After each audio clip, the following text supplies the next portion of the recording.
Muy buenas, ahora sí, por fin ya los 3 puntos asegurados, esa victoria que Xavi tanto anhelaba, por fin ya se queda en el Camp Nou, nos llevamos a victoria, no sin sufrimiento, ¿no? Con un gol de Nico en el 85, pero creo que lo más destacado, otro partido más, Gavi, es decir, creo que la mejor noticia que podría tener el barcelonismo ahora, más que fichajes, más que resultados, es la renovación de Gavi. Es cierto que tiene contrato hasta el 2023, pero es ridículo que Gavi sea ahora mismo el jugador peor pagado de la plantilla del Barça y el que más relevancia y más incidencia tiene en el juego y en los resultados.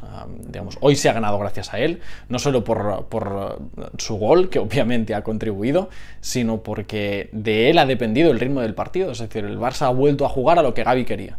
Así que, bueno, creo que la mejor noticia que podría tener el barcelonismo es la renovación de este chaval, que tiene gol, tiene asistencias.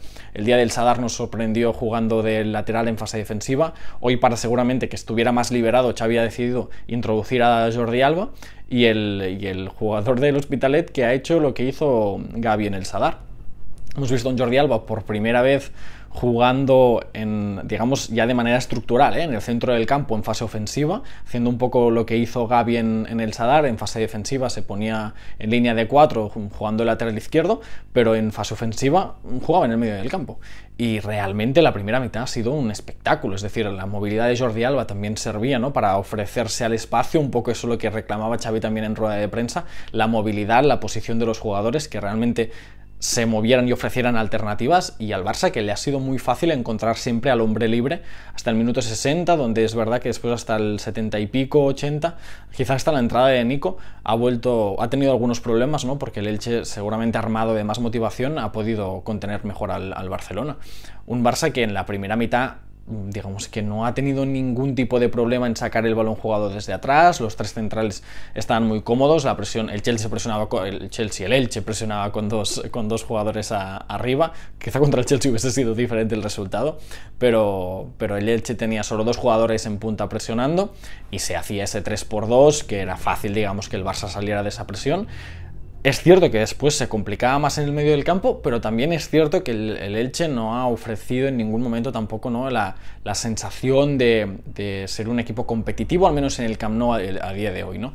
Es cierto que ha ofrecido mucha facilidad con jugadores que se desmarcaban mucho a la espalda de la línea defensiva del Elche. Hemos visto, ¿no?, las carreras de Dembélé a la espalda de la defensa, hemos visto las carreras de Ferran Juglac, de ahí ha venido el primer gol del Barça.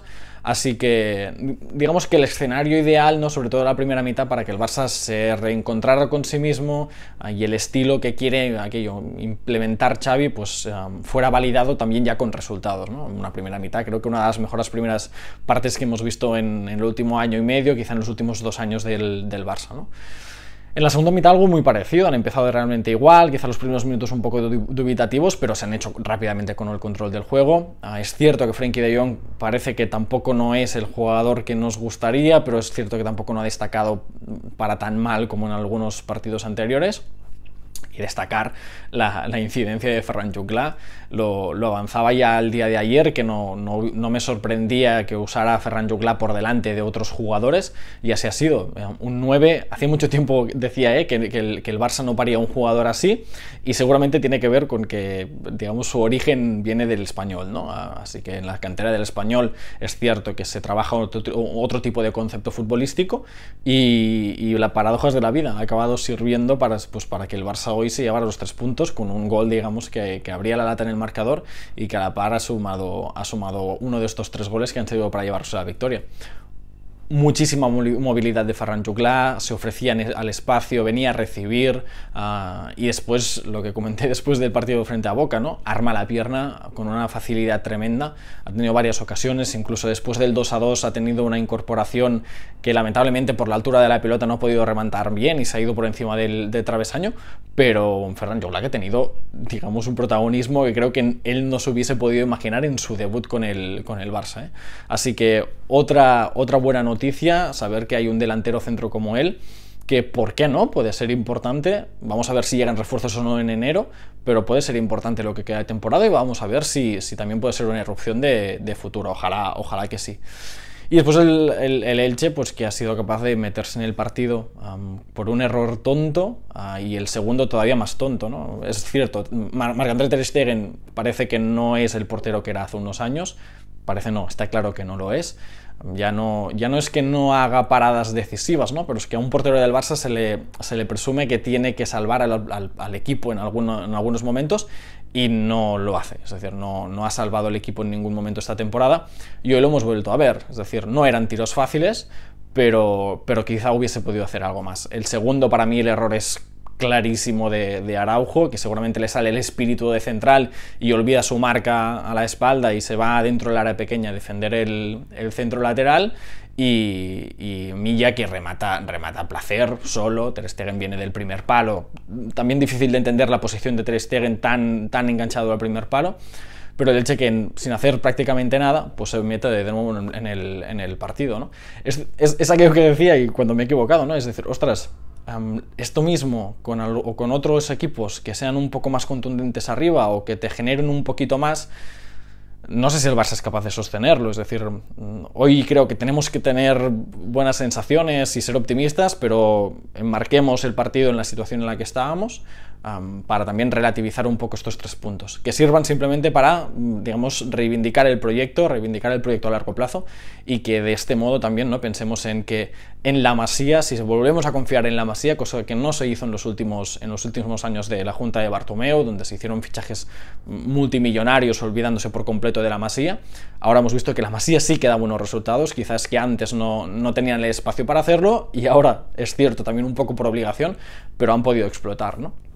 Así que lo mejor, los 3 puntos, la noticia de Gavi, los jóvenes siguen sosteniendo al Barça, y se suma otro joven, ¿no? A Gavi y a Nico, que eran los que destacaban más, se suma Ferran Juglar, que vamos a ver si tiene continuidad.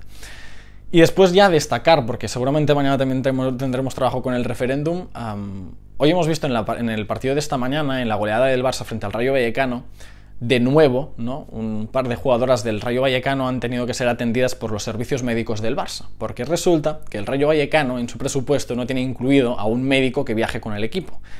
Es más, cuando juegan en casa tienen como los servicios externalizados, con una ambulancia y un doctor que en caso de que haya algún problema, pues acuden a socorrer a las jugadoras, pero cuando viajan fuera, el Rayo Vallecano viaja sin ningún médico, sin ningún personal médico que les pueda atender, y es el rival quien tiene que prestar sus servicios médicos, que estoy convencido de que lo hacen encantadísimos. Ya lo hizo el Athletic Club de Bilbao y hoy le ha tocado hacerlo al Barça.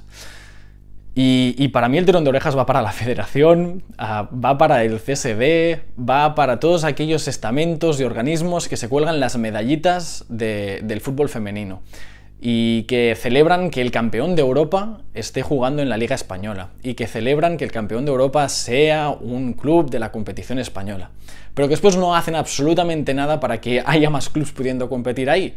Es decir, me parece ridículo que el mejor equipo de Europa, el mejor equipo del mundo femenino, esté jugando en la misma competición que un club que no tiene servicios médicos que viajen con ellas durante los desplazamientos. Es que es ridículo. Y creo que ya va siendo hora que el fútbol femenino se profesionalice, pero ya no solo por la realidad de las jugadoras, sino por todo lo que las acompaña, y además la situación del Rayo Vallecano es ridícula. Ves cómo les va a los hombres, ves las instalaciones que tienen a los hombres, y las mujeres que no tienen ni las instalaciones preparadas, que no pueden ni usar las instalaciones de los chicos, que además tienen estos hándicaps como que no pueden ya ni tener servicio médico. Realmente creo que en lugar de colgarse medallas, los estamentos que realmente tienen potestad para cambiar las cosas, ya ves siendo hora que empiecen a obligar a estos clubes a invertir cierta cantidad de las subvenciones que reciben por el fútbol femenino en este tipo de situaciones. Algo tan básico como tener un médico que se desplace contigo.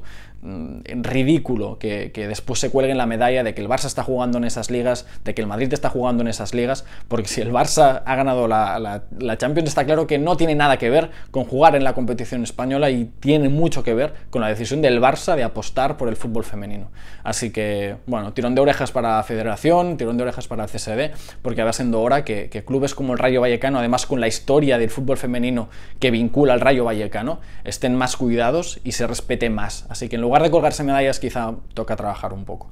Así que, nada, esperando mañana a ver los resultados del referéndum. De nuevo, un ejercicio democrático del Barça, que es més que un club a pesar de todo lo que hicieron en la junta anterior. Así que, recordando que fue Bartomeu quien se cargó el Barça y que, digamos, por eso nos gastaremos lo que nos gastaremos y tan tarde por el Spy Barça, pues vamos a ver mañana cómo sale el referéndum. Ojalá sea una jornada positiva como ha sido la de hoy. Lo veremos aquí en Fuera de Tribuna.